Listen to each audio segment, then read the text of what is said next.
Hello, welcome back to my shop. In this week's video, I'm going to show you how I made this nice pipe. It is scorpion-like and it was inspired by the work of Rebecca DeGroot.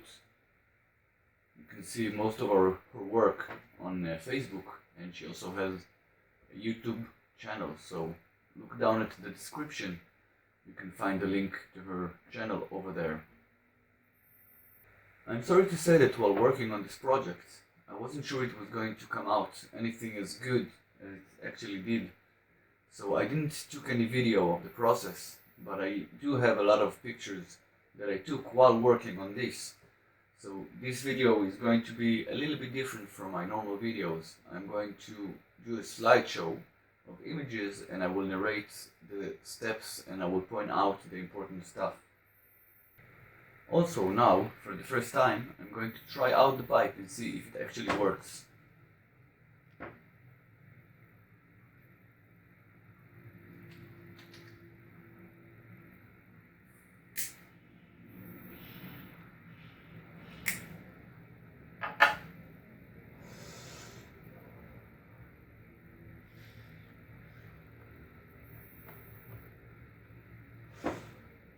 Success! As you can see in this picture, I've already roughed out the cylinder of olive, and on the right you can see a couple of sketches I've made beforehand, so I will have a general notion and sizes of my project. In this picture you can see the roughed out shape, and I'm comparing it against the drawings I've made to make sure the sizes are correct. After finishing turning the main shape of the form, I compare it against my drawings just to make sure I'm at the right size and place for everything.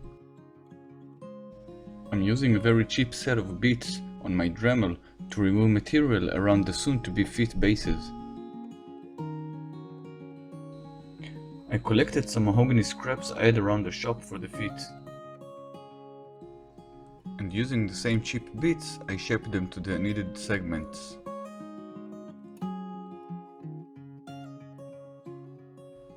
I'm using a metal file to shape the foot tenon. The cheap bits seems to work just fine in shaping the rough shape smooth.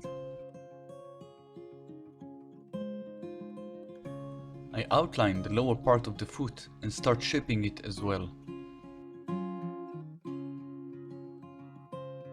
I'm checking to see if the size of my foot matches the sketch I made in advance. Clamping the foot after the glue up so I could saw the curve for the joint reinforcement, and then I glue a slim piece of olive which I will carve to shape when the glue dries. After carving away the excess material, I oil the foot using mineral oil. Finally, I dry test fit the whole foot in place. Here you can see the fit in 3 stages. In 2 parts, after glue up and after oiling. Done sanding the ball of the pipe to 320, I use mineral oil to bring out the grain and protect the wood. And finally, I can glue the feet into their place permanently.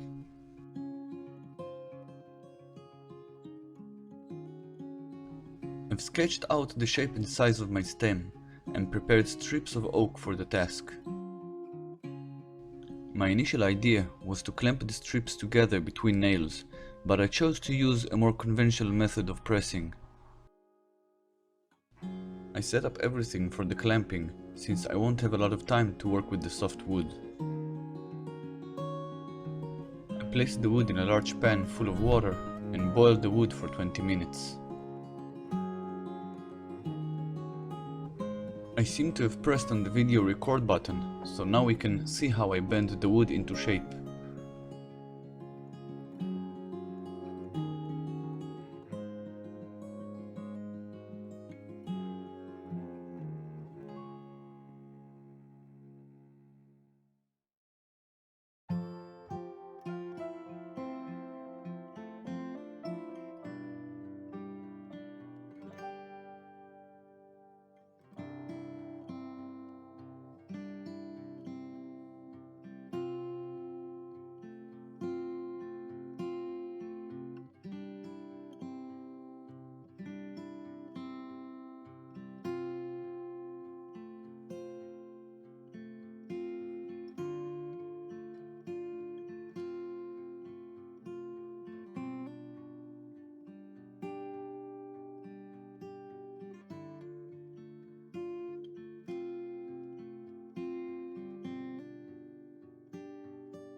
The next day I unclamp the wood, make sure the wood is dry, apply glue on all the layers and clamp it up again until the glue cures.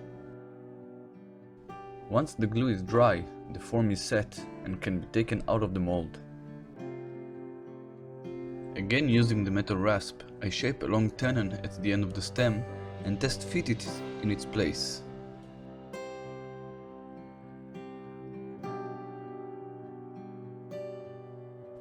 Using the now clearly effective Dremel bits, I shape the links of the scorpion tail and finish it by test fitting it once more before I oil it up.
I hope you enjoyed this week's video presentation, and I hope to see you back in my shop really soon.